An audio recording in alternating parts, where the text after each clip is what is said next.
Fellow Ugandans, I present myself to you as a servant, not as a boss. Our agenda first and foremost is freedom. Ugandans must enjoy the freedom of expression, the freedom of conscience, the freedom to disagree with those in power, the freedom to assemble peacefully. Nothing can defeat people united, especially if we are united by conviction. A people united can never be defeated.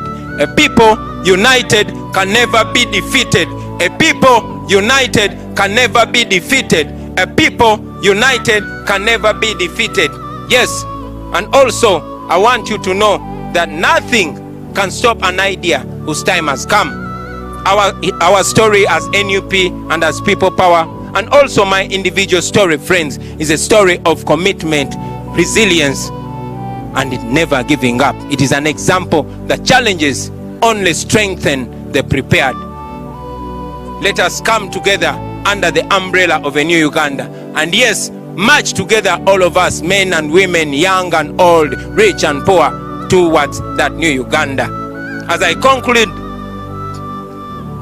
I want you to know that we are aware that Museveni prides himself in his record of rigging elections.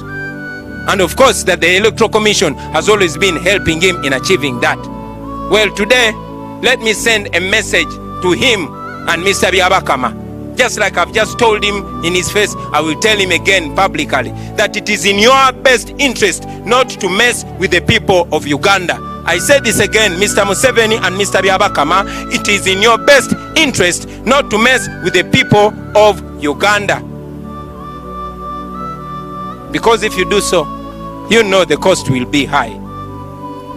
So finally, this is a battle between the past and the future. I say this again, this is a battle between the past and the future, between the old and the new, between slavery and freedom. This is a mission to freedom. I say this again, this is a mission to freedom, not a mere election. We are removing a dictator. Say that after me. We are removing a dictator, and we are doing this peacefully and constitutionally and legally, because we know that our laws provide for that. If we were born and there was no constitution in Uganda, we would bow to slavery. But when I read the constitution, it guarantees all this. When I remember what President Museveni said when he was my age, he said, what do you do when a regime has closed all avenues of peaceful change? Well, we have an avenue of peaceful change, and we know the world is watching us.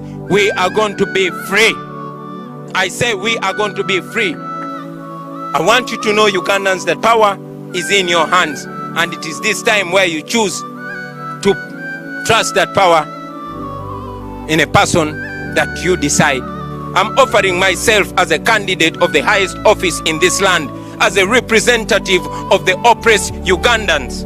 I am representing this section, the vast majority who are oppressed, yearning for freedom. I'm representing the journalists who cannot even peacefully practice their work without being harassed and beaten by the regime. I represent the youth who are very hardworking, and yet they have no way to break through the yoke of oppression. The youth that work so hard but don't have the means of production. They don't have no land, they don't have no capital, and they have limited or no opportunities. I am representing my mother, who was a nurse, who had 10 children and who died a miserable life because when she got an accident and put in Mulago casualty, she had to stay there an hour in a hospital she served for more than 20 years. I am here to speak for her, even though she cannot speak no more. I am representing the poor soldiers, the police officers who are so oppressed, yet they are commanded to beat and kill citizens who they are supposed to protect, simply because they must appease the rich. Those who cannot get justice because justice under Museveni is for sale. I am representing people of Uganda whose land has been grabbed and they are left poor. They are made beggars. They are made slaves on the land of their grandfathers.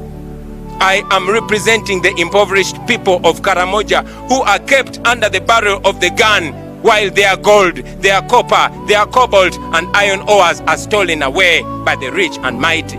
I am representing the great people of Acholi whose land is being stolen in broad daylight by the regime and its cooperatives. I am representing the people of Bunyoro who live and grow cheap crops on the oil that is theirs. Yes, their oil has been kept in the dark because they are looked at as they don't have a right to know what is happening in their land. And now very finally, I want to pay tribute to all the people that have been struggling, those that came before us, those that have lived before us. We are alive to the fact that we stand on your shoulders. We are alive to the fact that you inspired us to see the truth, and we call all upon you to stand by that truth. I want to salute all the comrades that have been murdered in cold blood in our pursuit for freedom. We stand by you. Your blood is still watering the tree of freedom. And I can guarantee you, comrades, wherever you lie, that we shall be free or we shall die trying to be free.